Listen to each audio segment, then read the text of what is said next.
Hello everyone and welcome to my channel, Little Frenchie in Big Texas.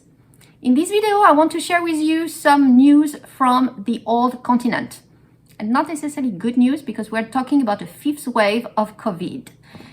And I think it's important for you to know because I haven't seen it too much on the American news. And usually what happens on the other side of the Atlantic in Europe comes here a few weeks later.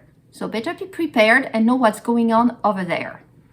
And so far, what's been going on is that it's been slowly moving from the eastern side of Europe toward the west. So I'm guessing it originally might have all come from Russia because they didn't have it under control, but it's slowly making its progress. So I'm reading, most of my source of information are the French news. So as far as the French news are concerned, all the countries are affected except France. So it's all at the border. It's actually pretty funny to read. But so far, France is okay, apparently. When you read the official French news in French, if you start Googling in English, it's a bit different.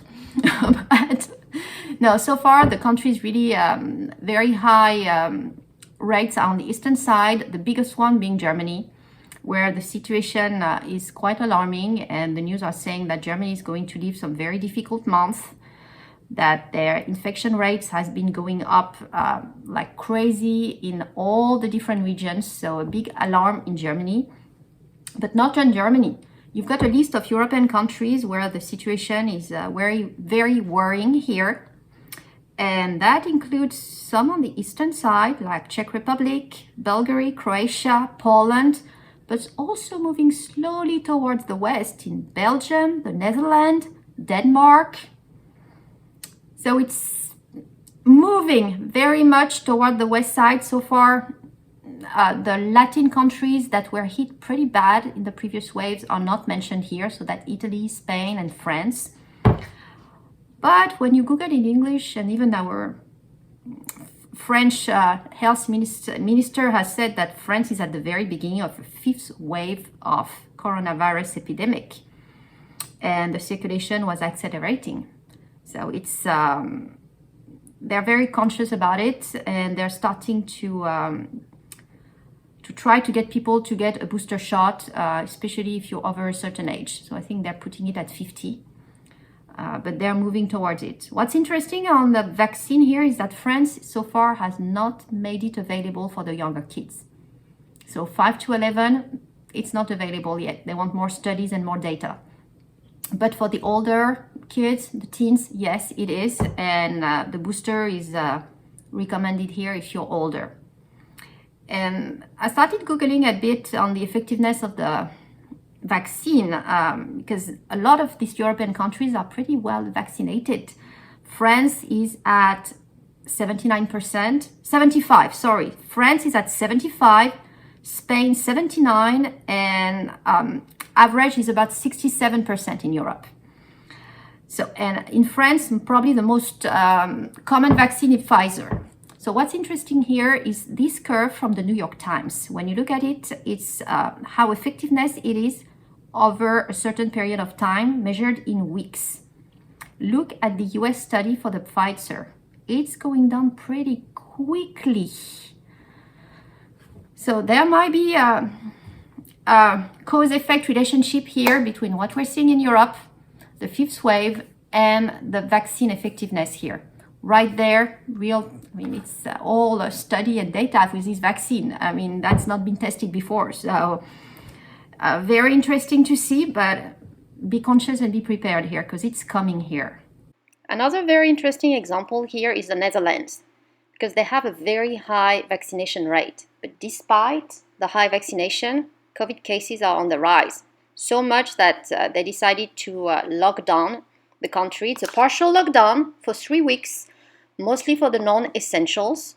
But still, I mean, with an 85 vaccination rate, you could have hoped for better effectiveness, I guess, and not such measures. Another thing very interesting and kind of shocking is Austria. So Austria, it's this country in Europe that sometimes can have some very extreme, actually. They look very peaceful, but can have some very extremes in Austria. Look at this one. Austria would like to lock down the non-vaccinated. So they're making a proposal and it's going to Parliament on Sunday. That's their proposal, locking down the non-vaccinated, because apparently their vaccination rate is only 65%, below the average of 67 for the EU. So they want to push the vaccine and going to lock down the non-vaccinated. So I don't know what this will entitle to be locked down. I hope it's not the same as what happens in Dominican Republic. Talked to somebody over there yesterday, and do you know what you can do if you're not vaccinated in Dominican Republic? What are the 2 places you are able to go to and enter if you're not vaccinated? Try a guess. The 2 places. Me, I would have had to guess. I would have said a grocery store and a pharmacy. I mean, the essentials, right? You need to live and you need food and you might need medicine if it's a different place. No, not there. You cannot go. You cannot go and buy food if you're not vaccinated. Can you believe it? So the 2 places here are church, so you can go and pray. Very religious country. You can go and pray. And you can go to the hospital. That's it. That's it. But you cannot get food. So you know what people do? They create fake cards to go and buy food. And they're appealing, obviously, because it's unconstitutional. But it's been going on. They might appeal. It's in force. So they're just making fake cards right now in Dominican Republic. So we're not there in Europe. Taking the example of France, you do have a vaccine passport, but it's for the non-essential, I would say. Anything that's essential, like going to the pharmacy, going grocery shopping, you can still do without a passport. But if you want something a bit fun, like going to have a meal in a restaurant, which the French really do, the cafe, you cannot. Even if it's outside, you need your vaccine passport. If you want to go to a theater, to the movies, you cannot. And even for the transportation, of course, you can drive your car. But we've got the high-speed trains that's really very efficient. We've got the plane as well to hop between cities, and that you need your passport.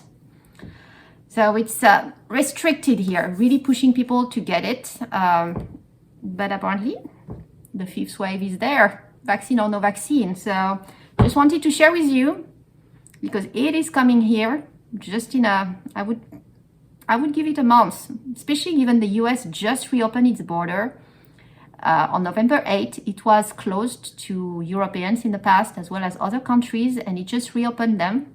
So it's gonna just accelerate the process here. So just be prepared, know what's coming. There's a lot going on this winter between this,